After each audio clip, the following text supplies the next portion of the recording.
Vamos entonces a charlar hoy de un tema que es un tema de mucha importancia en el ejercicio de la profesión. Es extraño que a un notario nunca le hablen para un intestado, y es un tema que, como ustedes saben, muchas veces se convierte en un tema litigioso. También puede en cualquier momento, si no hay consentimiento unánime, que es uno de los principios fundamentales de la jurisdicción voluntaria, adelante, bienvenido, que es uno de los elementos o principios fundamentales del derecho notarial en cuanto a la jurisdicción voluntaria, puede convertirse en cualquier momento en un tema de jurisdicción ordinaria, ¿verdad? Que no es precisamente notarial. Entonces, cuando buscamos el proceso sucesorio de jurisdicción voluntaria, no lo vamos a encontrar en el decreto 54-77. Este no se encuentra en el 54-77, sino se encuentra en el Código Procesal Civil y Mercantil.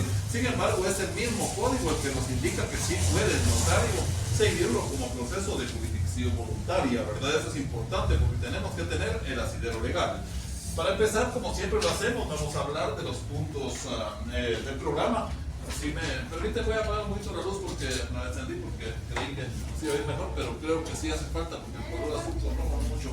Lo resaltan y yo creo que sí se ve por el momento. Cuando entre más la noche ya saldremos de ahí atrás. No tiene lugar por ahí. Siempre están atrasados. Es que lo que pasa es que no vienen retrasados, que estén apagados. Entonces, puede usted perfectamente. Voy a hacer un escritorio por acá. Fíjense, yo no tenga pena para nada. Si gusta, se puede colocar adelante. No hay ningún problema con nosotros. Entonces, les decía que es bien importante que tengamos claridad en cuanto al proceso sucesorio, tanto judicial como notarial, y también tanto el testamentario como el intestado. Es muy común encontrar hoy día procesos de sucesión porque muchas personas pues no toman en cuenta lo inesperado que puede ser el fallecimiento, y a veces los sucesorios son intestados por lo mismo, ¿no? Y hay sucesorios testamentarios. Fíjense que precisamente la semana pasada una cliente llegó a mi oficina y me contaba que tenía un problema porque el vehículo que ella tiene lo compraron a nombre de una persona que le hizo favor, porque él sí tiene acceso a crédito y ella no. Entonces ella le pidió favor que él sacara crédito, pero ella está pagando todas las mensualidades. Sin embargo, por temas de sensibilidad familiar, él no le puede contar a la esposa y a los hijos que él puso ese vehículo a nombre de ella y que lo compró, porque según me contaba ella, se podía prestar a malas interpretaciones, pero el miedo de ella era que en algún momento él faltara, entonces salirse a un intestado era la esposa de los hijos que se iban a quedar como dueños del vehículo. Y me preguntaba qué le sugería, y la sugerencia mía fue que le hiciera una donación por causa de muerte. Recordemos que la donación por causa de muerte es exactamente lo mismo que un testamento, es exactamente lo mismo y figura igual, excepto que se refiere a un solo bien, ¿verdad? En este caso el vehículo. Entonces era una sugerencia en la que se le daba, porque no había otra alternativa. Ella todavía no accede al crédito, en fin, el crédito que se lo dio está vinculado al banco, el vehículo quedó como prenda, entonces era realmente difícil el tema. Se puede hablar entonces del testamento, como ustedes ya lo saben, como legado, también donación por causa de muerte cuando es un solo bien, y también intestado cuando no se estableció nada al respecto, ¿verdad? Vamos entonces a ver lo que dice el programa en el punto 3. Ahí en el material que yo les mandé dice número 4, porque es la presentación número 4. Recordemos que el punto 1 lo partimos en 2. Hacia adelante, bienvenido compañero. Entonces les decía que el punto 1 lo dividimos en 2, por eso el punto 3 aparece como presentación número 4. Y la presentación número 5 va a ser la segunda parte del punto número 3. Muy bien, entonces dice el programa que dentro del proceso sucesorio extrajudicial, que es el que nos corresponde a nosotros, ¿verdad? Porque estamos hablando de jurisdicción voluntaria, en el proceso se va entonces con los objetivos específicos determinar las características del proceso sucesorio intestado, nos dice el programa. Eso nos pide en primer lugar. Identificar las características del proceso sucesorio testamentario. En el 3, interpretar y aplicar las disposiciones legales pertinentes. Redactar de manera legal y técnica actas y resoluciones, notificaciones, solicitudes, avisos, edictos, liquidación impositiva en los expedientes que contienen procesos sucesorios extrajudiciales. ¿Por qué hablamos tanto de los procesos sucesorios extrajudiciales y no de los judiciales? Porque estamos en la clase de jurisdicción voluntaria, ¿verdad? Entonces no vamos a hablar de procesos de sucesión judicial, aunque sí los existen, pero eso es tema de derecho civil y procesal civil y mercantil, no es tema de notarial 3. Entonces quedemos claros con eso. El proceso sucesorio extrajudicial puede ser de dos clases. O sea, estamos hablando del mismo extrajudicial.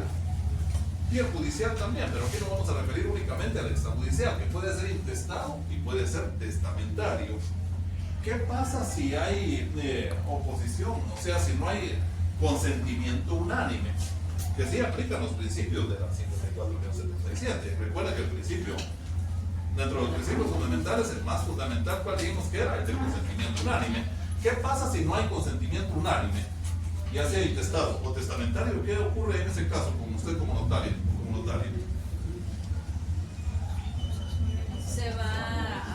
Pasa a ser judicial. Pasa a ser judicial.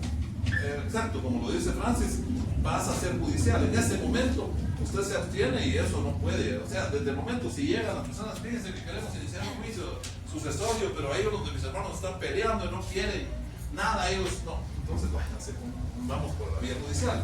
O sea, le puedo seguir el caso, pero no como notario, se lo puedo seguir como abogado, como abogada. ¿Quedamos claros ahí? Muy bien. Entonces ya vimos cuáles son las diferentes clases. Sí. Una consulta. Claro. Cuando es un tema intestado, es necesario que firmen todas las partes, ¿verdad? Porque yo tuve un caso muy cercano donde se realizó de esta forma para no seguir el intestado, que es como lleva más tiempo y es más proceso. Se hizo de esta forma, pero al final no firmaron todas las personas que eran como los herederos. Entonces ahí yo me imagino que eso no es válido.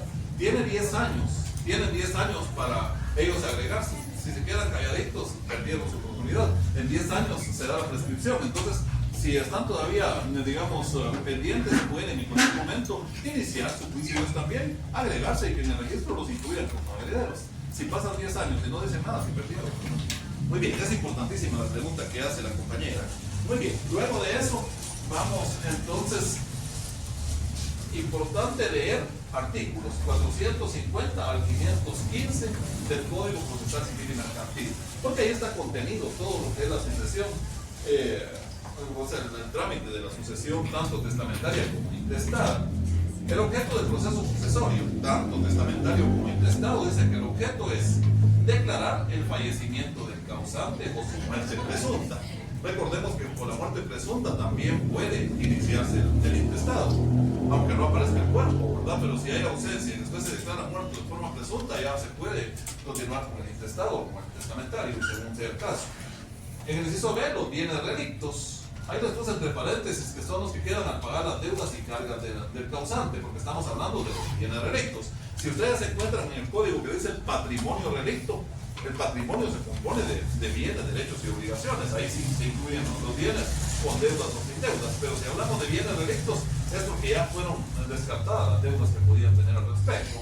Muy bien, las deudas que graban la herencia, los nombres de los herederos, el pago del impuesto hereditario y la partición de la herencia. Todo esto es lo que persigue entonces un juicio sucesorio, ¿verdad? Ustedes, si tenemos claridad de qué es un sucesorio, ya sabemos hacia dónde vamos. ¿Y a dónde vamos a establecer todo esto?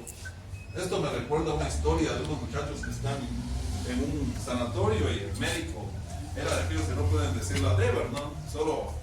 No pueden decir la R y la convierten en una D. Y le dice uno de los parientes: doctor, ¿cómo está nuestro pariente? Difícil información, porque no podía decir información, es difícil información. ¿Y por qué, doctor? Porque es mala noticia, ¿ves? ¿Qué mala noticia? ¿Qué ocurrió? Ocurrió lo peor. ¿Pero qué pasó, doctor? Le dice: su pariente murió.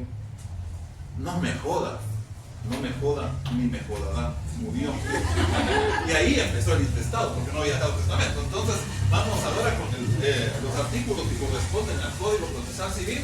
Decíamos que esto es lo que persiguen entonces, ¿verdad?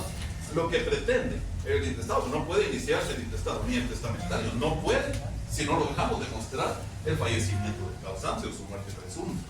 No podríamos, definitivamente. Digamos, alguien podría decir: es que ya tiene 150 años o sea, ahorita a esta edad mi tatarabuelo tendría que tener 150 años, eso es imposible. O tendría que tener 175 años, eso es imposible. Entonces, que empiece el intestado, ¿no? Pero no tiene ni muerte presunta, ni tiene certificación de defunción, porque a saber qué pasó. Y él dice, no, es que sí asentaron la defunción, pero dice que ahí en esa municipalidad, en el año 1985, hubo una guerra ahí y quemaron toda la municipalidad, y se quemaron los libros. Entonces no aparece la certificación de defunción, pero sí se asentó en su momento. Sí se asentó. Y yo tengo acá una certificación antigua que me dio la municipalidad. Una municipalidad, adelante compañero, no sé si hay lugares por ahí disponibles, disculpen que tratemos de no reservar lugares, porque fue lo que habíamos ya platicado Están en anterior. recuperación, pero yo pienso que no van a salir hasta el segundo periódico. No podría dejar a un ladito sus cosas. Entonces, sí, eso podría ser compañero más adelante, y si viene, pues ahí arreglamos. El que venga, pues lo vamos colocando. Muchas gracias por la comprensión. A quienes, por ahí, nos puede dejar un ladito para mientras, y con su celular puede ir viendo la presentación. Muy bien, entonces decíamos que esta persona dice que su tatarabuelo sí falleció, pero que no tiene la partida de defunción, porque la extendida por el RENAP no la tiene. ¿Y qué le sugiere usted entonces, como abogada o como abogado, o como notario o notaria, si le dice, pero sí, él sí falleció, porque yo tengo una certificación antiguísima ahí, que dieron en ese momento por parte de la municipalidad cuando no existía el RENAP, pero ahorita que vimos al RENAP no se puede sacar certificación de defunción porque no existe. ¿Bien? Tienen que esperar que las asciende el RENAP esa certificación. Pero si se perdió el libro porque se quemó, y el RENAP dice, no existe, ese libro no existe, no le podemos dar certificación de defunción, y así tiene una viejita que le dieron, pero máquina. Esa viejita la lleva otra vez a RENAP, porque a mí me pasó. Porque no estaba sentada una persona que yo necesitaba que estuviera sentada para poder inscribir que activar la conexión, ¿no? a una persona y me pidieron esta certificación, la dejé y esperé 15 días para que la sentaran en RENAP. Esa viejita que antes estaba en la máquina.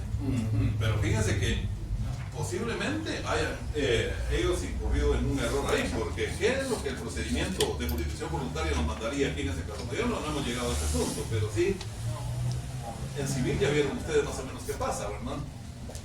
¿Qué sería lo que tendríamos que pedir ahí? Porque si lo hacen así ellos de oficio, no está bien el procedimiento, porque para eso está el juicio, el proceso de jurisdicción voluntaria notarial de reposición de partida.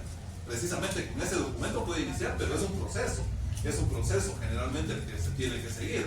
Si el RENAP lo hace solo así de oficio, no estaría cumpliendo con lo que establece la misma ley. Es lo que le veíamos la vez pasada en la 54-77. Se tiene que seguir el proceso de reposición de partida antes de seguir el intestado. Ya una vez asentada, si se logra así como usted lo dijo, pues Hace 15 días fue que lo hice. entonces es bien interesante. Vamos a ver si no existe alguna reglamentación del RENAP que esté solucionando esa problemática, porque es una problemática muy recurrente. Y cuando yo estuve como asesor de los forenses, tuvimos muchas reuniones con ellos y esa problemática era así, sumamente constante. Y también el hecho, pero ahora supongamos que no existe, ni siquiera esa certificación viejita. Ahí estábamos ante una posibilidad que sí exista una certificación antigua, pero supongamos que no existe absolutamente nada y el ancianito ya tendría que tener ahorita 177 años, por ejemplo. ¿Será motivo suficiente decirle al notario, que el notario diga, bueno, hago constar el acta de requerimiento y es de balde pedir una certificación de defunción? Como notario hago constar que una persona no puede vivir 177 años, por lo tanto lo declaro fallecido? ¿Puede hacerse o no? No. ¿Qué podríamos hacer entonces? Podríamos proceder, fíjense que hay dos caminos, podríamos proceder a un asiento extemporáneo de partida de defunción, si tenemos por ahí algún medio, testigos o algo, o podemos proceder a la ausencia y declaratoria de muerte presunta, ¿verdad? Sí, por los dos caminos, ya sea con certificación de defunción o con certificación de muerte presunta, se puede. Los bienes, entonces luego tenemos que establecer los bienes relictos, los que quedan al pagar las deudas y cargas del causante, pero eso se va a hacer después. Este es un paso ya bastante posterior al inicio del intestado o del testamentario. Las deudas que graban herencia, es importante también establecerlo para ver si hay que pagar. Eso se hace en el alimentario. Los nombres de los herederos, porque definitivamente hay que ver quiénes son los que van a quedar como herederos. El pago del impuesto hereditario, que eso se hace también ya ante la entidad del Ministerio de Finanzas Públicas, la partición de la herencia. Eso de la partición no necesariamente, eso es una probabilidad, pero el intestado es lo que pretende, pero sin embargo se genera una copropiedad cuando ya se dicta el auto final.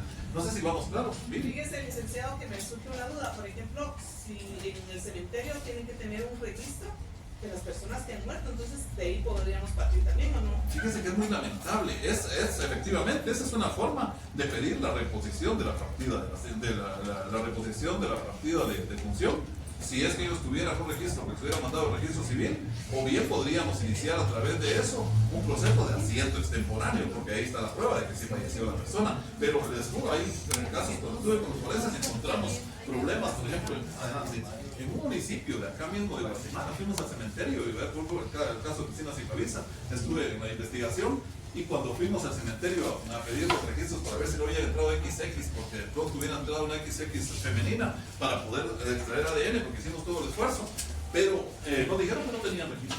Y les estoy hablando del año del siglo XXI, pues, y no tenían registro en el cementerio. Y me dice el doctor Mario Nájera, que es un médico forense, actualmente está trabajando, creo que para, no sé si para el MP, pero sí tiene funciones actualmente. Y me dice Mario, aquí cualquiera viene y fácilmente matan a una persona, y para qué la van a ir a tirar a un barranco, si aquí la pueden venir a enterrar bajo la ley, porque no tenían registro. Entonces es realmente muy lamentable, ¿verdad? Muy lamentable. Hay tantas cosas que se dan. Por ejemplo, cuando hicimos las exhumaciones de XX en el cementerio de La Verbena, una cantidad increíble de personas que están sepultadas como XX. Para no ir tan lejos, en Guatemala, durante el conflicto armado interno se reportan alrededor de 45,000 personas desaparecidas. Y estamos hablando no de la época colonial, pues estamos hablando entre 1960 a 1996. Estamos hablando de papás, abuelos de nosotros que podrían estar. Entonces, ¿qué pasaría ahí? Una muerte presunta, ¿verdad? Podríamos pedir la declaratoria de muerte presunta. Para continuar, por ahí tenemos a veces los colores, en la compu se miran muy bien, pero acá a veces no se alcanzan a leer bien, pero como ustedes tienen una presentación también, esto es bien importante. El artículo 452, por eso les puse un rayito ahí de alerta, ¿no? Alerta con eso, porque fíjense que cuando uno como notario hace una escritura, uno lo que se basa es en el valor económico que le dan las personas. O sea, llega un cliente y le dice, fíjese que yo voy a venderle mi propiedad al señor que está acá, sí, yo se la quiero comprar. Entonces hay mediación, hay pues los principios notariales están llenando, hay voluntad de las partes, hay mediación porque están todos, está el notario, tienen los documentos en orden y toda la cosa, todo excelente. Y le dice, usted empieza a preguntarles, bueno, y ya hicieron pacto en cuanto al precio, sí, ya le pagué, inclusive, ya les de mi confianza, ya le pagué. Entonces en la escritura usted va a poner que declara que por el precio de tanto que tiene en este momento recibido su entera satisfacción, le vende el inmueble tal y cual. Y la ley dice que no se le puede poner un valor más bajo de lo que establecen los registros públicos. Entonces usted va a investigar cuánto dice el DICABI que vale, cuánto dice el registro de la propiedad que vale, cuánto dice la municipalidad que vale. A veces les pedimos recibo del BIUSI por eso, para ver cuánto lo tiene valorado la MUNI. Y en base a eso, si nos dan un precio, tenemos que ver que no esté por abajo de esos precios. Si está por abajo, ya podríamos tener problemas. Pero en muchas ocasiones llegan y le dicen, fíjese, por 500 quetzales le voy a vender el terreno. Después dice, yo estoy cobrando 5,000 por la escritura y él está vendiendo 500 el terreno. Pero bueno, así me dijeron, así lo voy a poner, porque yo estoy recogiendo la voluntad de las partes, ¿no? Pero en intestados y en testamentarios tengan cuidado, no se puede hacer eso. No se puede hacer. El 452 nos dice claramente, el notario que en la tramitación extrajudicial del proceso sucesorio actuara de forma de causar perjuicio al erario público, será responsable por el perjuicio sufrido siempre que el hecho no constituya delito, en cuyo caso además se someterá a los antecedentes al juez del orden penal, sin perjuicio de las medidas disciplinarias que puedan adoptar los colegios profesionales respectivos. Tema sumamente difícil, y por eso es que a mucha gente ya no le gusta el tema del testamento. Por eso es que mucha gente ahora prefiere mejor en vida darles una donación entre vivos, no por causa de muerte, porque la donación por causa de muerte cae a donde mismo. También hay que someterlo a avalúo. Si los bienes quedan intestados, hay que contratar valuador. Y los valuadores, usted le puede pedir de rodillas que le ponga solo 500 o 900 quetzales, le va a decir que no, porque a ellos también les aplica la ley, igual que a nosotros los notarios. Entonces, ahí no puede usted venir y decir, ah, sí, pero ¿en cuánto considera usted que está valorado el edificio? Póngale 1.500 quetzales. En ninguna escritura sí puede hacerlo, siempre y cuando ese valor sea el que esté en los registros o que sea superior al que dicen los registros. Hacia adelante. Tal vez el ICABI dice 300, en la MUNI dice 900, en el registro dice 300 también, y le dice 1.500, usted se lo puede poner y no tiene ningún problema. La ley no lo va a castigar, pero en este caso sí. Vamos claros ahí con eso, de tener esa precaución de que en intestado o en testamentario. Adelante, compañera, fíjense que hay algunos que se están examinando de recuperación, entonces lo que estamos haciendo es que dejamos por ahí un ladito sus cosas. Usted se puede ubicar en cualquier lugar y cuando ellos aparezcan, ahí vemos cómo solucionamos la situación. No, pero sí, queremos que... No tenga pena, si por aquí hay algunos lugares, ahí puede ubicarse. Por acá afuera no hay, pero... no queremos que esté ahí incómodo. Mire, pues le voy a poner este escritorio. Y acá está su lugar. Pase adelante. Perdón mi insistencia.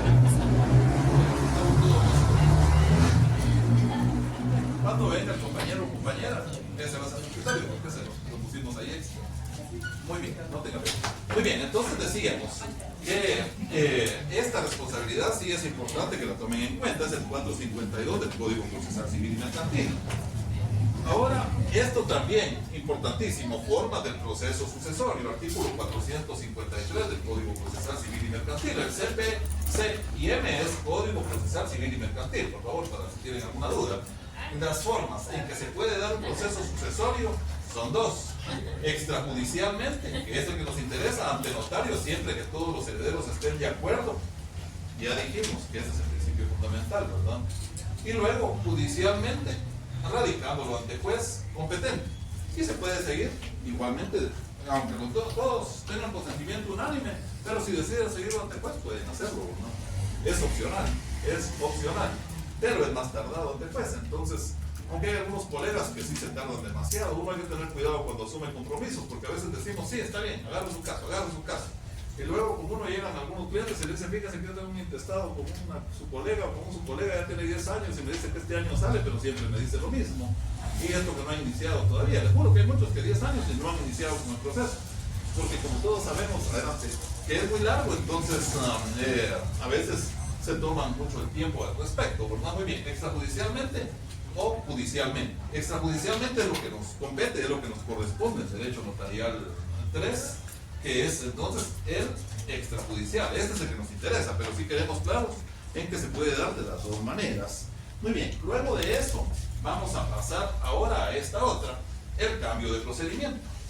En cualquier momento podemos vaciar lo que ya teníamos en cuanto a competencia que le habíamos designado, el consentimiento unánime de las personas. Dice, habíamos iniciado judicialmente, pero nos damos cuenta que definitivamente el oficial como que no tiene ganas de trabajar, entonces mejor lo vamos a pasar por un notario y estamos todos de acuerdo, se puede, o al revés. Ya nos dimos cuenta que con los notarios no están caminando los procesos y ahí en el juzgado, que no sé qué, estudié con el juez o con el oficial y él me va a hacer el favor de hacer lo que camine más rápido. Lo podemos cambiar, no sé si quedamos claros. En cualquier momento, dice ahí, en cualquier momento del proceso. No precisamente tienen que iniciar todo, en cualquier momento se puede entonces cambiar. El proceso extrajudicial podrá transformarse en judicial solicitando cualquiera de los presuntos herederos que el expediente se remita al juez competente. Y no es porque haya oposición, no es porque haya contención o que ya no haya consentimiento unánime. No, sí están todos de acuerdo, pero todos de acuerdo están pidiendo que se pase con el juez.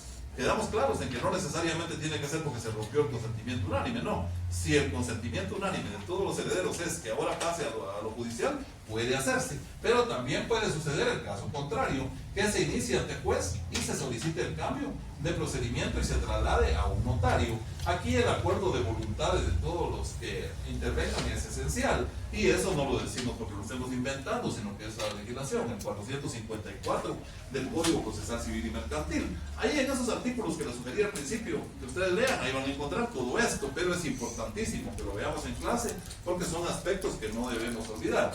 Muy Muy bien, artículo 455 del Código Procesal Civil y Mercantil, radicación. ¿Qué es radicar un sucesorio? Puede ser testamentario o intestado. ¿Qué significa radicar el proceso? Radicarlo es iniciarlo. Es iniciarlo, ya sea mediante una solicitud si es judicial o mediante un acta de requerimiento si es notarial. Si es notarial, siempre va a arrancar, siempre se va a radicar mediante un acta de requerimiento. ¿Cómo radicamos un proceso sucesorio, sea testamentario o intestado? Mediante el acta de requerimiento notarial. Muy bien. ¿Quién lo puede erradicar? No dije erradicar, porque erradicar es sacar algo, ¿verdad? Aquí estamos hablando de radicar, no de erradicar. Hay que tener cuidado con el uso de las palabras. Muy bien. Lo puede erradicar, o sea, iniciar o requerir el cónyuge supérstite. Ustedes ya en civil saben que el cónyuge supérstite se le llama que sobrevivió después de la muerte del otro. B, los herederos, que podrían ser, no precisamente, podría ser que no sea el cónyuge supérstite, porque puede ser un sucesorio testamentario y que no haya dejado al cónyuge como heredero o como heredero. Entonces podrían iniciar los herederos, que no son tal vez ni siquiera parientes. Puede iniciarlo la Procuraduría General de la Nación. ¿En qué casos? Cuando los bienes hayan quedado intestados y que no tenga parientes, por ejemplo, ahí es la PGN, porque va a representar entonces los intereses del Estado. Los legatarios. ¿Cuál es la diferencia entre un testamento y un legado, una donación por causa de muerte? En el testamento pues ponemos que se incluyen todos los bienes y derechos y obligaciones del causante, mientras que en el legado se van a distribuir por bienes determinados. Puede que una persona diga, yo le dejo todos mis bienes, derechos y obligaciones a mis dos hijos que se llaman Brandon y Clarissa, pero le dejo un legado a la señorita Magalí González, que es mi gran amiga, y yo quiero dejarle este número de finca, folio y libro que corresponde a ella. O sea, ahí estoy entonces estableciendo un legado, ¿verdad? Aunque no lo esté diciendo como legado, no lo esté nombrando como legado, pero estoy sacando un bien de toda la masa, por lo tanto se convierte ella en legataria, ¿verdad? Entonces ella, si mis hijos no quieren iniciar el testamentario, ellos están cómodos. Si no quieren iniciar el testamentario, ella como legataria puede hacerlo, ¿verdad? Los acreedores, porque ni modo, puede ser que los bienes que hay no alcancen ni siquiera para cubrir las deudas, entonces los herederos no van a estar interesados, pero los acreedores sí. Ellos pueden también iniciar el sucesorio, bien sea testamentario o intestado. Puede hacerlo también el albacea. Recordemos que el albacea es la persona que representa, en este caso, los derechos de la mortuaria. Los documentos esenciales para radicarlo, para la radicación son, pero hay que tener cuidado, son documentos esenciales, o sea, pueden haber más, ¿no? Aquí pueden haber muchos otros documentos, no necesariamente solo estos. Pero esenciales, el certificado de defunción o la certificación de declaratoria de muerte presunta. Ya dijimos que sin eso no puede ni siquiera iniciarse, ¿verdad? 2. Los documentos justificativos del parentesco, si fuera el caso. Porque puede ser que en el testamento haya designado a personas que no son sus parientes, ¿no? Son muchos los casos en que personas deciden dejarle toda su herencia a personas que no son sus parientes. En otros países inclusive se lo pueden dejar a un perrito, un gato, y en Guatemala todavía no. Sí, en otros países hay gatos millonarios, ¿verdad? Ustedes siguen adelante. Va a ser el representante legal de ese gato, va a ser el que va a tener que tener un salario grande y todo, lo tiene que cuidar y ese es el primero. Y no puede hacer que el gato le firme, porque eso ya quedó ahí solo para el gato, solo para el perro. En Guatemala no se permite dejarle bienes a animales, pero sí a personas jurídicas, por ejemplo, a una fundación, a una asociación, a una sociedad, en fin, se le podría dejar. Luego dice testamento, si fuere testamentario, habría que pedirlo también. En todo caso, se pedirá informe a los registros de la propiedad. Fíjense bien, a los registros, tanto al central como al de Occidente, que son los encargados de llevar el control de testamentos. Informes sobre si existen o no testamentos o donaciones por causa de muerte que haya otorgado el causante. A ver si alguno de ustedes o alguno de ustedes me quisiera ahorita explicar antes de pasar, porque como estamos hablando aquí, o donaciones por causa de muerte. Miren, dice que hay que pedirle al registro de la propiedad central y al de Occidente, al segundo, hay que pedirles informe de si se dejó o no testamento o donación por causa de muerte. Pero ahorita la pregunta que yo quiero hacerles es, ¿qué diferencia encuentran ustedes entre donación por causa de muerte y donación entre vivos? ¿Qué diferencia fundamental hay ahí? ¿Cuál será la gran diferencia entre la donación entre vivos y la donación por causa de muerte? Y me sigue dando problemas todavía la presentación, pero ya lo tengo medio oscura, lo vamos a ver por ahí, creo que sí. ¿Se alcanza a ver o no mucho? No. ¿Apagamos mejor? Sí. Muy bien. Muy bien. ¿Alguien que me quiera decir qué diferencia encuentra entre donación por causa de muerte y donación entre vivos en forma pura y simple, o puede ser una donación condicional? Recordemos que hay diferentes tipos de donación, pero esas otras se diferencian por algo muy importante con las donaciones por causa de muerte. ¿Cuál será? Hay muchas diferencias, pero hay varias diferencias. Pero alguna diferencia que me quieran decir ahorita y que es fundamental. La donación por causa de muerte. Si alguien no se quieren atrever, pero sí. En este caso, la por causa de muerte es de que hay que inscribirlo en el registro de proceso sucesorio, en el registro de la propiedad. Esa sería una de las diferencias. Fíjense que para mí la diferencia fundamental es que la donación entre vivos transfiere la propiedad de la cosa inmediatamente, mientras que la donación por causa de muerte, por eso se llama por causa de muerte, esa la va a transferir hasta que fallezca el donante. En la donación entre vivos, para poder revocarla, para empezar, si es remuneratoria, ya no se puede revocar, quedó ya definitiva la donación. Si es entre vivos, en forma pura y simple, se podría revocar, pero hay que buscar ciertas causales y hay que notificarle al donatario, y ese donatario se puede oponer inclusive a que le revoquen, ¿verdad? ¿Y qué tal si él ya vendió? Porque ya tiene libertad de vender, él ya tiene libertad de vender. En cambio, en la donación por causa de muerte, esta se puede pues, dejar sin efecto en cualquier momento, a voluntad del donante. Si ya lo sabía el donatario, se va a quedar con la idea de que él es el dueño, y cuando venga a ocurrir, resulta que no. Esa donación ya fue revocada, ¿verdad? Esa donación por causa de muerte fue revocada y no hay necesidad de informarle. Igual pasa con el testamento. Si ustedes dejan testamento, no se preocupen porque los bienes ya los vayan a poder. Ustedes pueden disponer libremente de sus bienes. Entonces es bien recomendable dejar un testamento. Es bien recomendable, fíjense, porque la muerte llega en cualquier momento, no depende de la edad, en cualquier momento, cualquier situación puede ocurrir, y un testamento en realidad no es caro, y con eso ustedes pueden decir, al momento de mi fallecimiento, dejo todos mis bienes, derechos y obligaciones en favor de determinadas personas, desheredo expresamente a quienes quieran arrogarse la calidad de hijos míos, o que en el futuro pretendan hacerlo. Si alguien nace en el futuro, pues también lo desheredo expresamente, ¿no? Y recuerden que lo que tienen obligación es de darle una manutención económica. La pensión alimenticia, esa sí no se le puede quitar, pero la herencia sí. Puede ser una persona millonaria, entonces puede desheredar expresamente a quienes se vayan a querer pues, arrogar el derecho de hijos. ¿Por qué se pide el informe al registro? Porque ya lo decía su nombre, perdón, compañero. Sí, ya lo decía Elías, se tiene que dar aviso de que se hizo el testamento, y esos avisos se dan al registro de la propiedad. Fíjense que al registro del proceso sucesorio de la Corte Suprema de Justicia no se dan esos avisos. Eso hay que tener cuidado. No se da al registro del proceso sucesorio, se da al registro de la propiedad, del central y al de occidente. Entonces, ¿para qué sirve el registro de procesos sucesorios? Es para avisarles que usted va a llevar el testamentario o el intestado, y que no vaya a venir otro notario al rato y que vayan a ver días siguiendo el mismo intestado. No, usted le avisa al registro de procesos sucesorios, ellos le sellan de recibido y evalúan y le dicen al lugar, porque no hay ningún otro notario que esté llevando este proceso sucesorio. ¿Vamos claros hasta ahí? Entonces al registro se le da el informe para que haya constancia, pues, y ahí la misma legislación, ya vamos a ver en adelante, que establece la forma en que el registro pues tiene libertad de guardar eso. Miren, luego dice edictos. La publicación de edictos es esencial en los mismos. Debe citarse a los que tengan interés en la mortuoria. Estos deben publicarse por 3 veces dentro del término de 15 días en el diario oficial. En el mismo se hace público el lugar, día y hora para la celebración de la Junta de Herederos. Eso lo dice el 455 del Código Procesal Civil y Mercantil. Entonces, ahí pueden llegar. Ustedes ponen su dirección de su oficina y ahí pueden llegar quienes no se consideren herederos. Si no, como decía, no sé si fue Vivi la que planteaba esto, o no sé quién fue la persona que planteaba de que qué pasaba si no incluían algunos herederos. ¿No fue usted? ¿No? Ah, sí, Francis. Eso fue Francis quien preguntó qué pasa si no incluyen algunos herederos.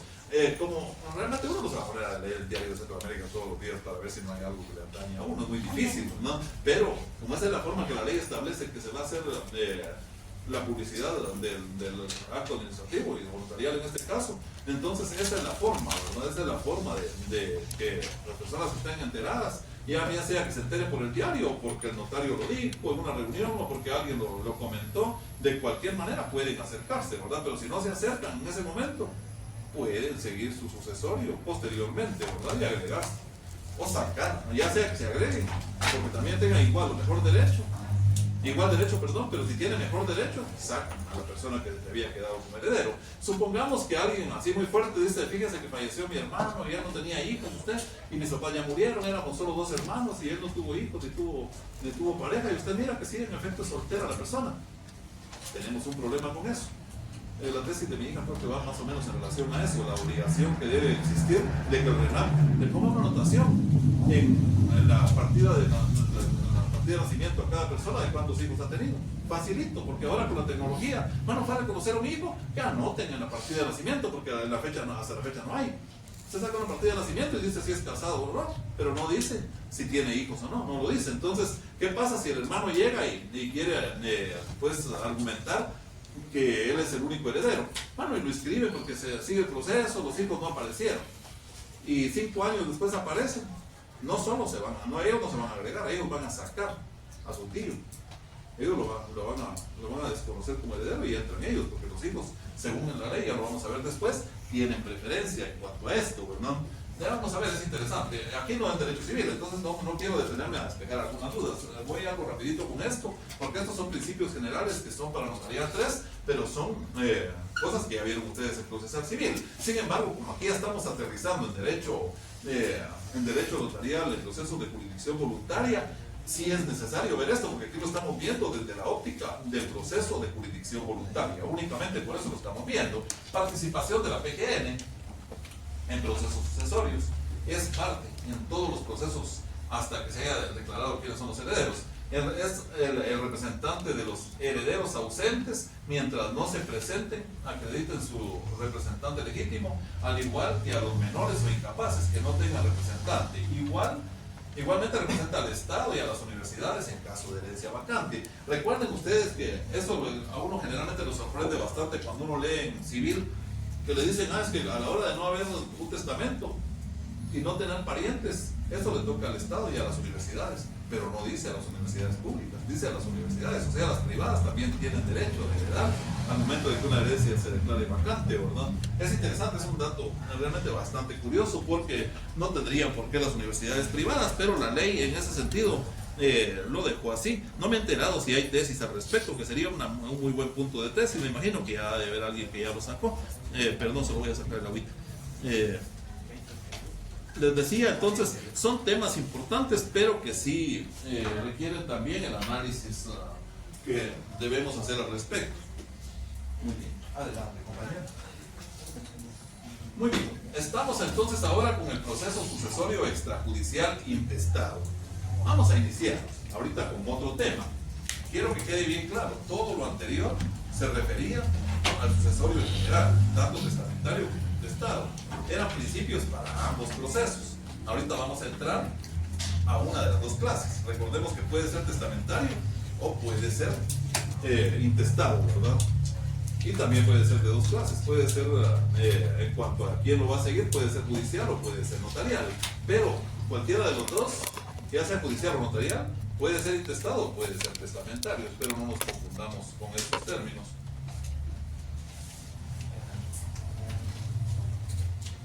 Esto es bien importante.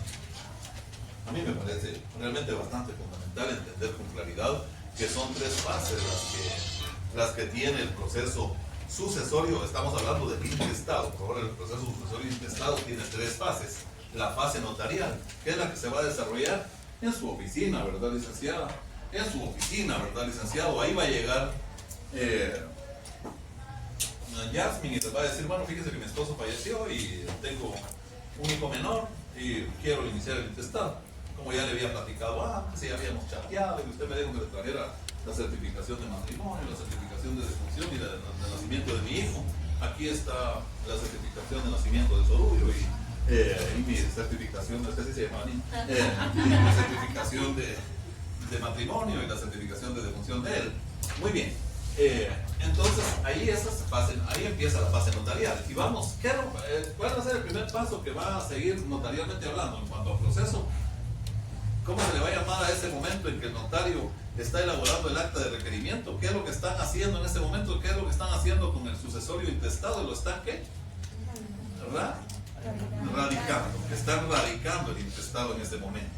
Entonces ahí en la fase notarial lo primero que va a hacer es radicar el intestado a través del acta de requerimiento. Si en el examen les pregunto eso, a su oficina llega un cliente y le dice que ya habiéndole referido telefónicamente todo, ya le había explicado, usted le pidió los documentos, los lleva y quiere que entonces inicie y usted hace el acta de requerimiento. Con eso está iniciando. ¿Y cómo se le llama a ese momento? Estamos radicando el sucesorio.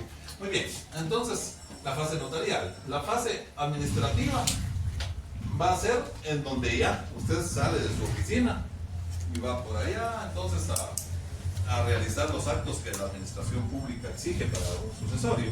Que ya viene la PGN, que ya viene la Contraloría, la DICABI, en fin, empieza ahí todo el que tenga al respecto, ¿verdad? Y después la fase de titulación y registro. Cuando hablamos de titulación y registro nos estamos refiriendo que ya cambia de propietarios, porque ya usted declara lo que es el heredero.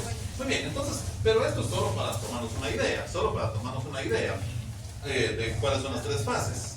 Inclusive en el libro no aparece de esta manera. En el libro solo nos dice de la forma siguiente y empieza la fase notarial y después nos habla por allá de la fase administrativa y hasta de último de la fase de titulación y registro. Ya se le ha olvidado a uno que estábamos hablando de tres fases del proceso. Entonces mejor se las puse acá para que sí se nos quede que las tres fases son entonces notarial, administrativa y de titulación y registro. Esas son las tres fases que va a llevar el proceso sucesorio. En este caso intestado, también el testamentario, pero en este caso estamos hablando del intestado. Muy bien, en la fase notarial, ¿qué es lo que hacemos primero? Número uno, el acta notarial de requerimiento, presentando los documentos esenciales para la radicación, certificación de defunción del causante y los justificativos del parentesco si fuera el caso. Muy bien, entonces ahí estaríamos con el primer paso que vamos a hacer en la fase notarial, pero después vamos a explicar también la fase administrativa y la fase de titulación y registro. Sin embargo, no quiero que nos vayamos a perder, por favor, porque ahorita hasta vamos a explicar únicamente los pasos de la fase notarial. Vamos a llegar hasta el 9 y vamos a seguir hablando de la fase notarial. Todo esto es pura fase notarial. ¿Por qué se le llama fase notarial? Porque es el notario quien decide, es el notario quien actúa, no está pidiéndole a la PGN todavía, no le está pidiendo a la DICABI, está en pura fase notarial. Muy bien, entonces acta notarial de requerimiento, presentando los documentos, ya lo dijimos. Ahora pasemos a la siguiente fase, al siguiente número, que seguimos estando siempre en la fase notarial. Primera resolución, en la cual se resuelve. Fíjense bien, esta siempre es fase notarial. Después de que hacemos el acta de requerimiento, el paso siguiente, como estamos en jurisdicción voluntaria, usted tiene que resolver, como fuera acuerdo, ¿no? Porque por eso está ejerciendo jurisdicción voluntaria. Jurisdicción, impartir justicia. Recordemos que los jueces y los notarios, en el caso de jurisdicción voluntaria, emiten resoluciones. Entonces, le requieren, y usted ya del estudio que resulta del acta de requerimiento, usted ya tiene que emitir la primera resolución. Y en la primera resolución, ¿qué es lo que usted va a declarar? ¿O qué es lo que va a resolver, mejor dicho? Ahí tiene que resolver. Si declara promovido el proceso sucesorio, o sea, lógicamente va a decir se declara promovido el proceso sucesorio. En el inciso B, avisar al registro, o sea, pero no es que en ese momento vaya a hacer el aviso, no, ahí tiene que poner en la resolución. Eso quiero que quede claro, porque no son pasos en donde usted va a ir a nombrar al experto evaluador en ese momento. No, en este momento lo que está haciendo es resolviendo que esto es lo que procede. No sé si quedamos claros. No vayan a pensar ustedes que en ese mismo momento tiene que avisar al registro, que en ese momento va a solicitar informes, que en ese momento va a... No, en ese momento lo que va a hacer es resolver. Y en la resolución va a poner: se declara promovido el proceso sucesorio. Y en la forma que a ustedes les guste más, ustedes lo van a redactar y van a poner: por tanto, se debe proceder en su momento a avisar al registro de procesos sucesorios. Posteriormente, también solicitar informes a los registros de la propiedad. Eso está en una resolución. Ahí lo que usted está haciendo es resolver lo que va a hacer en adelante, pero no lo está haciendo en ese momento. Muy bien, luego solicitar informes para ver si el otorgó o no. En ejercicio de fijar el lugar y fecha y hora para la junta de herederos e interesados. En la misma resolución va a poner que eso hay que hacerlo. Publicar los edictos, citando a los que tengan interés. Nombrar experto evaluador, darle intervención a la Procuraduría General de la Nación y establecer que lo demás solicitado será resuelto en su oportunidad. Vuelvo y repito, no es que en este momento usted vaya a hacer todos esos pasos, pues en ese momento lo que está haciendo es resolviendo que eso es lo que procede a hacer en adelante. Y entonces firma y le notifica a usted a la parte interesada, a la persona que lo está requiriendo, le notifica que ya usted resolvió, ya sea en ese mismo momento, si usted quiere hacer la resolución en ese mismo momento y le dice, mire, después de media hora voy a hacer la resolución, y de una vez le notifica y ya la persona quedó notificada de que usted ya resolvió. Entonces, no es que ya se haya desarrollado todo esto, quedemos claros. Usted resolvió que eso es lo que va a hacer en adelante y le está notificando que estos son los pasos que prosiguen después de que ella le requirió, esa persona le requirió, ¿verdad? Muy bien, entonces ahora sí sigamos con el número 3. Ya después del acta de requerimiento, que es el número 1, hacemos la primera resolución, que es el número 2. En la primera resolución vamos a indicar qué es lo que se tiene que hacer, que ya dijimos ahí todo lo que se tiene que hacer. Ahora vamos a pasar al número 3, ¿sí, Francis? Entendí que esa primera resolución se notifica a alguien o es simplemente lo que el notario tiene que realizar. Es lo que el notario tiene que realizar, pero esa primera resolución, en donde usted ya como notaria, usted dijo, bueno, aquí lo que tengo que hacer es y resuelvo que sí procede, pero también resuelvo que debo hacer tal cosa, que se debe hacer tal cosa. Eso es lo que le notifica a la persona que le requirió a usted. Eso, esa primera resolución, usted le saca una copia, la firma, la sella, le pone sus 2 timbres de quetzal. Recuérdense que las resoluciones de trámite llevan 2 quetzales de timbre notarial. Eso ya lo vieron ustedes en las clases anteriores, pero si no, les cuento que sí son 2 quetzales en timbres notariales. Si es acta, lleva 10 quetzales. O sea, el acta de requerimiento, toda acta va a llevar 10 quetzales, timbre notarial, no fiscal. En fiscal les van a llevar de 50 centavos. En este caso, como son resoluciones de trámite, llevan timbres de 2 quetzales, pero son notariales. O sea, mejor dicho, 2 quetzales en timbres, porque generalmente ponemos 2 de quetzal. Muy bien, entonces quedamos claros en cuanto a lo que preguntaba Francis. Se le va a notificar a la persona que ya se dictó la primera resolución. Bueno, ya se fue la persona. Ahora, ¿qué nos vamos a quedar haciendo nosotros? Vamos a empezar a elaborar los edictos y le vamos a decir a nuestra procuradora, mire señorita, no va a hacer favor, me hace favor, y se va al diario de Centroamérica, me va a publicar estos edictos. Aquí está el dinerito, ya el cliente me pagó, ya le di su factura, y usted ahora se va a ir a publicar. El mismo día puede hacerlo si usted quiere, o si no, al día siguiente, o si fue viernes, el lunes, o como usted guste, ¿verdad? Pero va a mandar a publicar los edictos. ¿Para qué? ¿Para qué se van a mandar a publicar los edictos? Para avisar cuándo va a ser la junta de herederos. Perdón, yo le voy a agarrar un poquito su silla para poner mi agua. Muy bien, muchas gracias. ¿Para qué? Para indicar que se va a celebrar junta de herederos, entonces toda la gente se entere. Pero además vamos a dar aviso al registro de procesos sucesorios.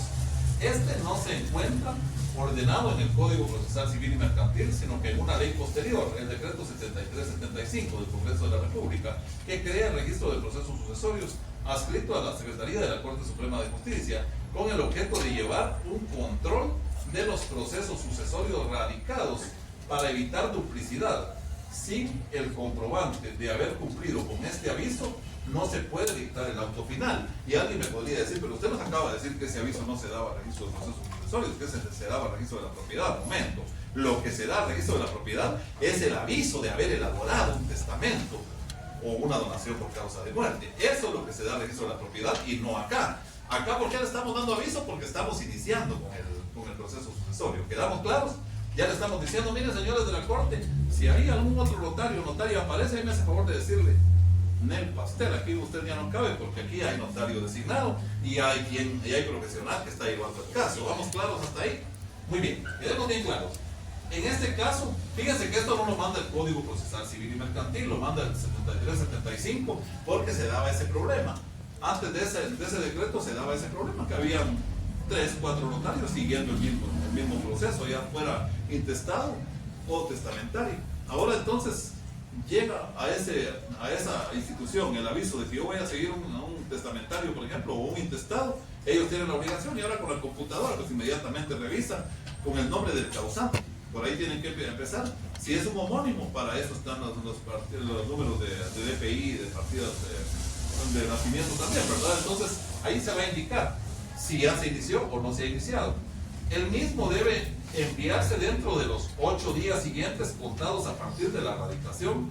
Su envío extemporáneo es una sanción de una pequeña multa, pero no es una cosa complicada. A veces se nos va el tiempo y no hay problema porque la multa es pequeña y la pone rapidito.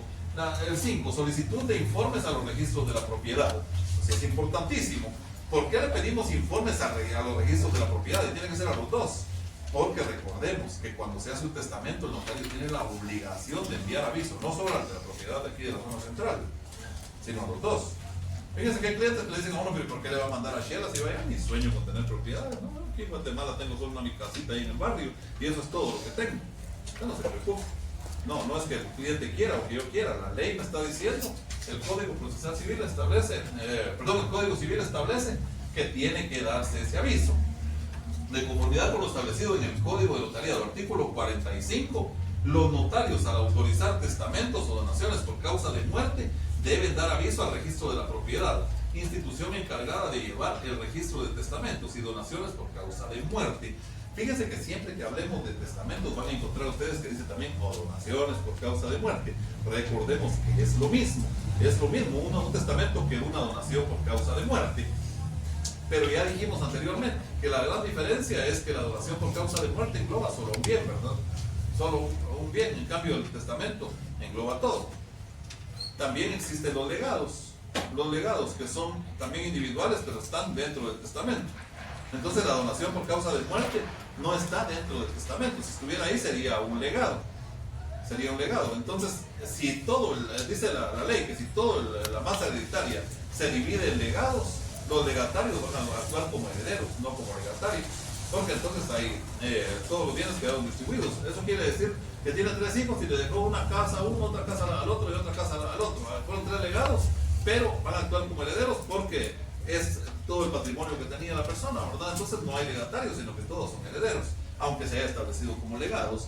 Muy bien, luego también por acá, la propiedad es encargada de llevar el registro de los testamentos y de donaciones por causa de muerte, artículo 1193 y 1194 del Código Civil, ¿verdad? Acta notarial, recordemos que aquí estamos todavía hablando de la fase notarial, del proceso sucesorio intestado. Estamos hablando de la fase notarial únicamente. Entonces acá, en esta se hace constar, los presuntos herederos expresan su aceptación de la herencia. Esta es ya el acta notarial de Junta de Herederos, porque ya se llegó la fecha que se publicó en los edictos, ¿verdad? Ustedes, entonces usted está en su oficina, ese día no puede faltar, porque imagínense, usted faltó y llegan todas las personas que estaban interesadas en herencia, o por lo menos quien lo solicitó, ahí va a estar. Entonces tiene que estar en su oficina y todo eso pues genera honorarios, porque lleguen o no lleguen, usted tiene que estar ahí, ¿verdad? Y cuando llegue la persona, como se señaló, fecha y hora, ¿verdad? Entonces llega la persona que lo requirió y espera, y aparece por ahí un hermano, una hermana, porque ella le notificó o él le notificó de que se iba a seguir el intestado, y empiezan, ¿verdad?, con la Junta de Herederos. Entonces en esta acta se hace constar que los presuntos herederos expresan su aceptación a la herencia. El cónyuge supérstite podrá pedir que se haga constar lo relativo a bienes gananciales. Recuerden ustedes que si están casados por comunidad de gananciales, el cónyuge o se queda con la mitad de todo el patrimonio, porque es lo que le corresponde según la ley, lo que hayan hecho después del matrimonio, lógicamente. Pero si después del matrimonio no hicieron nada y esta persona tenía mucho antes de morir, entonces mejor le conviene renunciar a sus bienes gananciales y quedarse como heredera esta persona, porque tiene derecho a herencia por estar casada, ¿verdad? Entonces se queda con su derecho como heredera, porque todo lo que esta persona tenía lo había hecho antes del matrimonio. Entonces en gananciales no le tocaría nada, ¿verdad?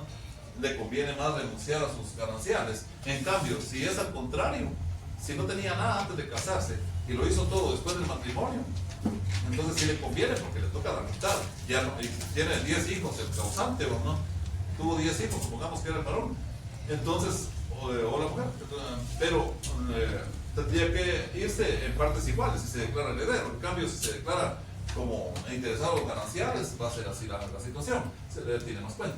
La inasistencia justificada de algún heredero no impedirá la celebración de la junta, pudiendo constar posteriormente ante el notario lo que convenga a su derecho. Muy bien, entonces estamos hablando de leyes, ¿verdad? En el 7, acta notarial de inventario, pero estos son procesos que vienen después, ¿verdad? Ustedes, entonces vamos a dejar por ahí, que es mi favorito número 7, vamos a dejarlo por ahí, pero no porque haya terminado la clase, sino porque ahora vamos a pasar a la parte práctica. Mañana vamos a seguir con el numeral 7, por favor. La presentación se las quise mandar hoy completa porque de esta parte, porque como si la tenemos que dividir, porque mañana seguimos con la parte práctica, esquema y otras cosas. Entonces ahora vamos a cambiar de cassette y vamos a ir ahora a lo que corresponde a esto otro de la parte práctica, por favor, que ya se los había mandado antes. Ahí estamos con el acta de requerimiento, con que no es lo mismo verlo en ley o verlo o solo platicarlo que ya verlo ahí prácticamente como ustedes lo pueden ver. Por ética le pedí a mi secretaria que me cambiara nombres, números de partida y todo. Les voy a solicitar su comprensión, ella hace todo lo posible y es muy eficiente, pero a veces se dan algunos errorcitos por ahí, entonces vamos a estar al revisar si hay algunas contradicciones, pues ahí haremos las observaciones. Yo creo que no van a haber errores, pero esperemos que así sea. En el acta de requerimiento en la ciudad capital de la República de Guatemala, siendo las 12 horas 30 minutos del día 20 de enero del año 2025, yo, Osvaldo Alexander García Pérez, notario, en mi oficina profesional ubicada en segunda calle 1-06 de la zona 1 de la ciudad capital, municipio de Guatemala, departamento de Guatemala, soy requerido por la señora Briana Sofía Paz Aguirre. Qué bonito nombre le consiguió. Muy bien, entonces, de 30 años de edad, soltera, secretaria guatemalteca de este domicilio, se identifica con documento personal de identificación DPI, con código único de identificación CUI. Entonces, aquí yo espero que no se me estén aburriendo, porque esta es la parte que no debería ser aburrida si el catedrático fuera dinámico, pero como uno es aburridote, entonces a veces se nos puede dormir. Y lo que no quiero es que se vayan a dormir, porque acá ahorita, para que ustedes se animen, para que entren en ambiente, vamos a poner música, no mentiras, pero la música va a ser que ustedes se imaginen en este momento que están en su bufete, cuando les aparece por ahí doña Briana, ¿verdad? Y pase adelante, si yo mira que le llamé, usted es doña Briana, sí, pase adelante, dígale, señorita, que pase, doña Briana, y pasa. Sí, habíamos platicado y todo, entonces lamento mucho lo sucedido por su esposo, me contaba que falleció, sí, fíjense que se fue y ahora necesito, por el bien mío y de mis hijos, que se siga en este estado y después del protocolo y todo. Ya que usted le había dicho qué documentos llevarle, se los muestra, ya usted hace la evaluación pues, del lobby que tiene que hacerse primero. Y a su criterio, licenciado, resulta que doña Briana sí tiene legitimidad, sí está legitimada, porque ella sí lleva su certificación de matrimonio. O quizás no la lleva, pero sí lleva la certificación de nacimiento de sus hijos menores. Entonces también está legitimada por la patria potestad que ejerce, ¿no? No vamos a entrar al tema de unión de hecho con morte, porque sí se podría seguir también una unión de hecho con morte. Si ella le dice, fíjense que no nos casamos, entonces a mis hijos les va a quedar todo. Y a ver qué tal si después me amparan o no, porque no estuve casada con él. Usted inmediatamente se mete ahí, le dice a su secretaria en línea, bájeme una certificación de nacimiento de este señor. Sí, ahí está, dice que era soltero. Entonces si era soltero, cabe la probabilidad de una declaratoria de unión de hecho post-mortem, señora. Entonces podríamos suspender el intestado e iniciar la unión de hecho post-mortem para que usted pueda pasar también a ser heredera, porque si no los mijitos se van a quedar como propietarios y la PGN no la va a dejar vender absolutamente nada y tal vez usted va a tener necesidades para usted también. Entonces, como notarias o como notarios, ustedes tienen que ser muy ingeniosos y tratar de darle la asesoría al cliente. Es algo bien bonito cuando uno le da asesoría a los clientes y logra resolver casos. Miren, a veces no hay ni siquiera por qué tocar un código. Con solo ver la presencia de la licenciada o del licenciado, la gente ya toma cierta reserva, y no es que nos vanagloriemos, pero es que es lo mismo que usted esté por ahí con una persona que es, como decimos en buen chapín, chapucero, y de repente aparezca un maestro de obras de aquellos famosos, ¿verdad? Entonces el otro va a decir, no, yo le doy la palabra a él porque él es el que sabe. Igual pasa muchas veces cuando un familiar o un amigo le está dando una supuesta asesoría a la persona y aparece el notario o la notaria, le van a dar más relevancia porque se preparó académicamente. Entonces ahí usted le empieza a dar atención a doña Briana y usted empieza a hacer su acta de requerimiento, y ahí en vez de decir Osvaldo Alexander García Pérez va a decir el nombre y apellido de ustedes como notarias o como notarios. Muy bien, ¿y qué hacemos entonces ahí? Empezamos a elaborar el acta de requerimiento, pero esta es un acta notarial, ¿verdad? Ustedes. En realidad se llama acta de requerimiento porque es en jurisdicción voluntaria, por eso se llama acta de requerimiento, pero en realidad es un acta notarial, y como acta notarial que es, debe estar firmada, sellada y numerada en todas sus hojas, con timbres fiscales de 50 centavos en cada una y con un timbre notarial de 10 quetzales, porque todas las actas notariales deben llevar un timbre notarial de 10 quetzales. Entonces, ahí ya usted empieza y le toma todos sus datos a doña Briana y le dice que es secretaria, que es actualmente soltera por viudez, lógicamente, si se le murió el esposo, es soltera, ¿verdad? No se le conoce el estado de viuda, la ley no reconoce el estado de viuda, es soltera o es casada, o unido de hecho, pero como unión registrada. Muy bien, entonces dice, hay todos los datos de ellas, ustedes pueden ver quién requiere mis servicios a efecto de que se tramite ante mí el proceso sucesorio extrajudicial intestado de su esposo, Julián Alessandro Aguilar Torres. Ay, perdón, es que me quedé viendo el nombre. Procediéndose de la forma siguiente. Muy bien. Pues entonces, ahí lo que está haciendo es diciéndole quién es el causante, ¿verdad? Recuerden ustedes que en derecho sucesorio, el causante es la persona que falleció, puede ser hombre o mujer. Se va a llamar causante, ¿verdad? Esa es la persona que dejó los bienes y que son objeto de ya sea intestado o testamentario, procediéndose de la forma siguiente. Primero, manifiesta a la requirente que su esposo nació en el municipio de ahí le da todos los antecedentes del nacimiento de su esposo. Dice que según consta en las respectivas certificaciones de nacimiento y de función que presenta, extendidas con fecha tal y cual, en todos sus bienes, derechos, habiendo quedado con derecho a sucederle en todos sus bienes, derechos y obligaciones, la esposa del causante, señora Briana Sofía Paz Aguirre, para el efecto presenta la certificación de matrimonio expedida por el Registro Nacional de la Persona Real con fecha tal y cual, pero dice que haciendo constar que el causante procreó 2 hijos con ella, de nombres Jania Eunice Aguilar Paz y Gabriel Alessandro Aguilar Paz. Cuando lo leí dije yo, esta mi secretaria, ¿por qué puso Javier con G? Pero no, a ella le gustó el nombre Gabriel. Entonces después me contó que sí existía ese nombre. Yo no sé si ella se lo inventó, pero la cosa es que hago la aclaración de que no es que haya falta de ortografía, sino que ella dice que sí existe el nombre Gabriel. O es muy buena para argumentar y dice que fue un cuentazo, no sé, pero la cosa es que así quedó, ¿verdad? Lo cual demuestra con las respectivas partidas de nacimiento extendidas por el Registro Nacional de las Personas Renal. Entonces pongamos atención a esto. Ahí lo que estamos encontrando es que la señora sí tenía hijos con él.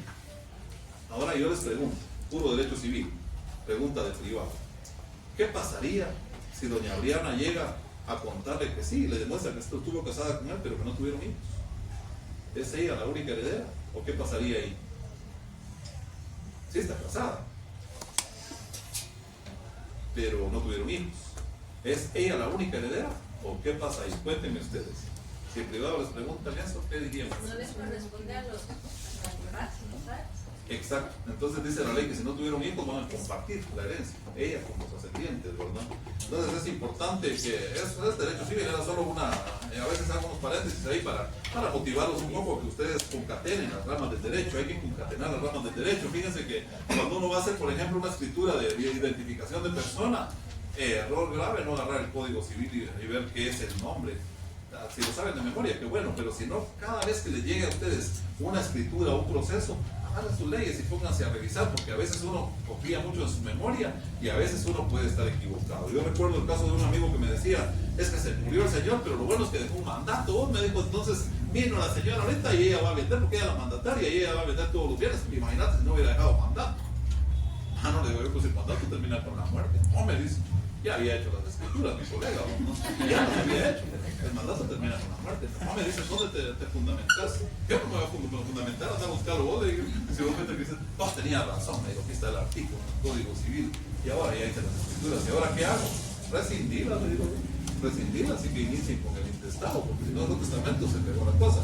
el mandato termina con la muerte. Pero el problema es que muchas veces no hacemos eso, ¿verdad? Ir a pegar una revisadita ahí. Si estaba trabajando con una mandataria, había que revisar un poquito, y máxime sabiendo que había fallecido la persona, él se confió en su memoria o en su sentido común de creer que el mandato seguía vigente después de la muerte, pero no es así. Muy bien, entonces quedemos claros en eso. En la segunda dice: en base a lo anterior, la requirente me solicita que se tenga por promovido o radicado, ahí está la palabra radicado, el proceso sucesorio extrajudicial intestado de su esposo Julián Alessandro Aguilar Torres, que se tengan por presentados los documentos identificados, que se señale día y hora para la Junta de Herederos y demás interesados, que se hagan las publicaciones.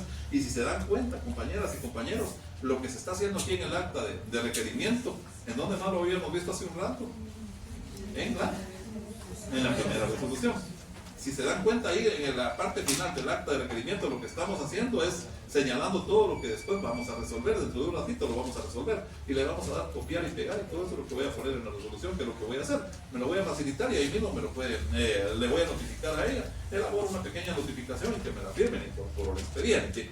Muy bien, que se señale. Y fíjense bien en lo que estamos platicando ahorita, compañeras y compañeros, porque créanme, va a llegar el momento en que van a decir: vamos, fue que dijo aquel pelón allá en la clase que era lo que tenía que hacer, se me olvidó y voy a regresar a mis notas y se me perdieron.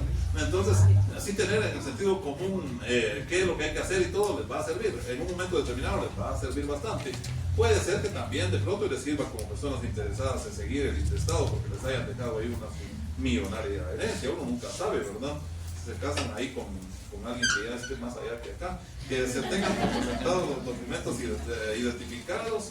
O sea, dice en el inciso B que se tengan por presentar los documentos, que se señale día y hora para la Junta de Herederos y demás interesados, que se hagan las publicaciones de ley, que se dé aviso al registro de procesos sucesorios, que se pidan los informes al registro de la propiedad, que se elabore el inventario de lo mortual, que en su oportunidad se dé intervención a la PGN, que en su oportunidad se dicte el auto declaratorio de herederos. No habiendo más que hacer constar, pero ahí no, si ustedes se dan cuenta, no es que estemos haciendo todo eso.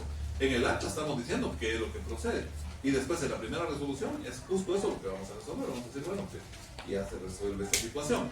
Entonces, sí, perdón. Esto vendría a ser, bueno, similar a las peticiones cuando es un proceso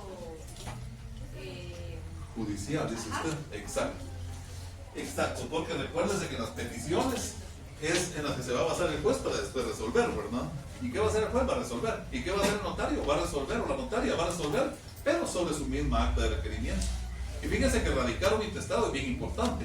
Hay muchas personas que no tienen ni idea, y hay muchos colegas que no se dedican ni a civil ni a notariado, y les hablan a ustedes de radicar un intestado, un sucesorio, y no saben de qué les están hablando, porque muchas veces nos pasa, y no lo voy a criticar, porque cuando uno no es experto en un tema, a veces ya con el transcurso de 10, 20, 30, 40 años de ejercicio y se están dedicando solo a una rama, por ejemplo, si son solo penalistas, por ejemplo, están involucrados, sacaron doctorado en Derecho Penal, sacaron maestrías, sacaron diplomados y dejaron esto totalmente por un lado. Sin embargo, aunque ustedes de aquí a 40 o 50 años estén en una rama totalmente diferente, que estos principios les queden porque van a servir en algún momento. Si están dedicados exclusivamente a lo penal, pero resulta que al radicar el intestado esta persona choqueó una partida de defunción y se la llevó, ahora ya no cae en la trampa, pues uno mismo la descarga de RENAP, pero supongamos, porque la persona le presentó una certificación y con Photoshop le puso el nombre de ella, pero en realidad no era ella la heredera, ¿no? Entonces ahí, ¿ante qué estaríamos? ¿Ante qué figura? Si con Photoshop le alteró y le presentó esa certificación que imprimió y usted, mira que tiene el QR y todo. Falsedad material. Falsedad material, exacto. Es falsedad material. En cambio, si ella llegó al RENAP y logró hacer que la pusieran, pero ella en realidad nunca se casó con esta persona, se metieron un conecte, como decimos, y se metieron ahí el sistema informático y todo, y lo cambiaron. Y entonces al final sí le dieron un documento legal. Sí le dieron un documento legal, no le podemos hablar de falsedad material porque el documento sí se lo extendieron, no lo falsificó ella. Ideológico, como dice Vivi, muy bien, muy bien. Fíjense que eso es interesante porque así va uno concatenando. Entonces, mi ejemplo, y por qué era que me detenía un poco, porque el ejemplo es, aunque sea de otra profesión, aunque sea de otra especialidad, esto les va a servir siempre, aunque sea que estén en otra especialidad. Muy bien, vamos a continuar. Ahora vamos a pasar a un ejemplo de cómo elaboré la primera resolución. Y se las dejo ahí porque puede ser que ahí se las mandé así en PDF, pero bueno, se puede convertir también, ¿verdad? Para que si en algún momento yo acostumbro, fíjense que generalmente todo esto acostumbro a hacerlo en papel español, pero no es obligatorio. Abajo les pongo ahí mi número de colegiado, las cosas ahí que van, el correo electrónico y todo. Pero ahora vamos a pasar a la primera resolución. La primera resolución, recuerden ustedes que dice el decreto 54-77 que es libre, pero que debe contener cuando menos determinadas cosas. Y el Código Procesal Civil, cuando se trata de sucesorio, ya vimos anteriormente que debe contener determinados aspectos. Entonces eso es lo que tenemos que cuidar. Ahí entonces, como la redacción es libre, generalmente empiezo así. Es una sugerencia, pero no es obligatorio. Ustedes le pueden dar forma de la forma que ustedes quieran, siempre y cuando guarde los requisitos fundamentales. Entonces pongo bufete profesional del notario, su servidor, en la dirección de mi oficina. Luego, la fecha en que se está emitiendo la primera resolución, si ustedes se dan cuenta de la misma fecha del acta de requerimiento, yo prefiero hacerlo así. De hecho, generalmente, no hay que ser muy ilusos, uno generalmente no. Ahora, ya con todos los recursos tecnológicos, no viene uno a hacer el acta de requerimiento hasta el momento que está ahí la persona, yo les mando la minuta, inclusive, se los mando los WhatsApp, revísala y me dice si le parece bien. No, fíjese que ahí le puso mal el nombre a mi hijo, porque le puso Alessandro con una S y es con 2 S. No, disculpe, pero la certificación de nacimiento dice así. Ah, porque a mí no me gusta que se llame así. Bueno, entonces empieza un cambio de nombre, aquí también se va, pues, pero no se puede, ¿no? Entonces quedamos claros, ¿verdad? Quedamos claros. Entonces, uno le mandó la minuta, ya la revisó. Cuando llega, lógicamente, sí, por el principio de mediación, no deje que sea su procurador o su secretaria quien esté. Ahora, con estos aparatitos o con cámaras de seguridad, se demuestra que usted no estuvo en la oficina y va a tener problemas, ¿verdad? Va a tener problemas. Entonces, mejor sí estar presente. Hay que cobrar lo justo para poder dar un buen servicio. Muy bien, entonces. Dice, se tiene por radicado promovido el proceso sucesorio judicial y intestado del señor Julián Alessandro Aguilar Torres. Número 2, en Romanos, agréguese al expediente los documentos presentados. Número 3, para la Junta de Herederos o Interesados se señala la audiencia del 16 de mayo del año 2025 a las 8 horas, lo cual deberá llevarse a cabo en este bufete. La cual, perdón. Pero ahí, importantísimo, porque ¿cómo se van a enterar las otras personas? En el numeral 4 dice, publíquese los edictos correspondientes, citando a los que tengan interés para esa junta de herederos, ¿no? Tienen que, lógicamente, publicarse antes de que se dé la junta. 5. Pídanse los informes a los registros de la propiedad sobre en el sexto de ese aviso al registro del proceso sucesorio de la Corte Suprema de Justicia, pero no estamos dando un aviso de testamento. Recuerden eso, estamos dando el aviso de que ante ustedes están radicando el sucesorio, no es del testamento a donde se dan esos avisos. Si un día les preguntan en privado si hay que dar aviso al registro de procesos sucesorios o a dónde se dan los avisos por el testamento, a los registros de la propiedad no se dan al registro de procesos sucesorios. Ahí inmediatamente se lo van a rechazar porque no es para eso que se creó. ¿Para qué dijimos que se había creado y cuál es el objetivo de crear el registro de procesos sucesorios? Para avisar que se está radicando ante usted. ¿Y eso de qué le sirve a usted? Que no haya otro notario u otro notario que vaya a seguir el mismo proceso. Pues imagínense que sean 5 hijos, pero resulta que uno de ellos falleció y era de aquellos que tenían un montón de hijos y tenía 7 hijos y cada hijo ya es mayor de edad y cada uno quiere buscar su notario. No se puede. No se puede. Si no están de acuerdo, no hay consentimiento unánime. Entonces, ¿qué procede? Judicial. Muy bien. Ahí estamos entonces. Luego dice, pídanse los informes así, de ese aviso al registro de procesos sucesorios en el octavo, en su oportunidad de esa audiencia a la Procuraduría General de la Nación. Noveno, lo demás solicitado téngase presente para su oportunidad. O sea, ya en su momento se van a conseguir las demás cosas. Ahí están los artículos en que se fundamenta la resolución. Y ahora les digo, pues aquí inclusive no se refieren al 54-77, pero sí están los del Código Procesal Civil y Mercantil y el decreto 73-75. ¿Por qué lo estamos citando? El artículo segundo del decreto 73-75, porque ese es el que creó el registro de procesos sucesorios, que ese no está en el Código Procesal Civil. Entonces, como estamos resolviendo que le tenemos que dar aviso, ¿base a qué? En base a ese artículo segundo de este decreto. ¿Vamos claros? Muy bien. Luego dice, aviso al registro de procesos sucesorios. Dice, señor encargado del registro de procesos sucesorios, Corte Suprema de Justicia, que a solicitud de Viana Sofía Paz Aguirre, el día 20 de enero del año 2025 se radicó proceso sucesorio judicial intestado de nombre del causante Julián Alessandro Aguilar Torres. Este nombre es el fundamental para el registro, no es el nombre de quien está solicitando, que es de quien está radicando el intestado. Porque esta persona podría estar radicando 3 o 4 intestados. Tal vez se le murió la abuelita, la mamá de la abuelita, se le murió el tío y por todo. O sea, esta persona está radicando un montón de intestados, tiene derecho. Pero entonces el nombre del causante es el que les va a servir a ellos para ver si no hay otro proceso ya radicado. Fecha 11 de enero del 2009, esto pues ahí hay un error porque la fecha tenía que haber sido la fecha que no se hizo ahí el cambio, perdón. Vamos a ver, acá sería entonces que el día 20 de enero del causante. Perdón, fecha de fallecimiento, sí está bien. O sea, esta persona no había radicado su intestado, supuestamente. Aunque sí, quedó muy lejos. Lo que pasa es que este sí lo había iniciado yo en el 2009 y por eso no se le cambió. Lo lógico hubiera sido ponerle una fecha un poquito más cercana, pero sí puede ocurrir. Padres del causante, Elder Emilio Aguilar Méndez y Ruth Elizabeth Torres Canel. Presuntos herederos, esposa, hijos, Diana Sofía, Rania Eunice Aguilar Paz y Javier Alessandro Aguilar Paz. El proceso sucesorio es intestado. Guatemala, 3 de febrero del año 2025. Y luego entonces, ahí nuevamente, ahora vamos a la solicitud de informes a los registros de la propiedad. Inclusive mi secretaria me decía, pero son iguales, ¿por qué tengo que poner los dos? Porque uno es el registro de la propiedad de la zona central y otro al residente. Sí, no había visto esos que lo miraba idéntico, me dice, pero entonces sí se les pide informe a los dos, porque ¿qué tal si el notario solo lo dio a uno de los registros, ya sea el de acá o el de allá? Hay personas que tienen bienes y no le cuentan nada a su familia por X o Y circunstancias. Entonces, si dejaron un testamento allá, hay que investigar si no hay testamento. Si hay testamento, lógicamente no puede ser intestado, ¿verdad? Entonces ahí vamos a encontrar las dos solicitudes. Después de eso vamos a ver el edicto.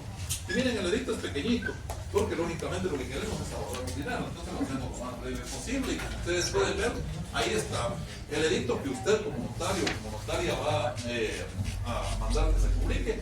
Y dice, Diana Sofía Paz Aguirre radicó ante el sucesorio de Julián Alessandro Aguilar Torres, junta de herederos en tal fecha, tales horas, en tal y cual lugar. Y aparece el nombre del notario. Pues eso es entonces el edicto. Y por hoy, eso ha sido todo. Así les dejo ahí un par de minutos porque yo sé que tienen que salir a tomar agüita o por lo menos a tomar aire. Así es que deseo que todo sea de mucho éxito para ustedes.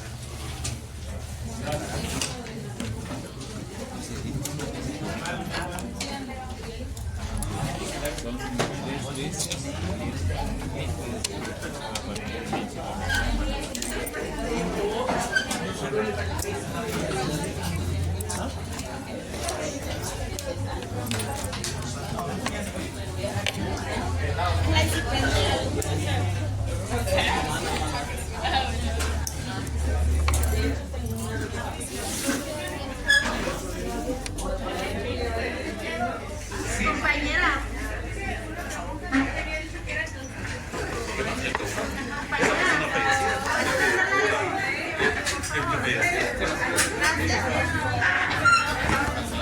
Si digamos que el nombre de él se ve si no se ha iniciado el proceso. Entonces en el registro de procesos sucesorios ahí van a meter así como con fondos.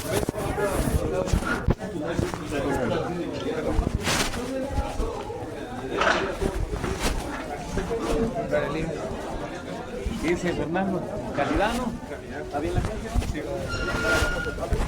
Miki.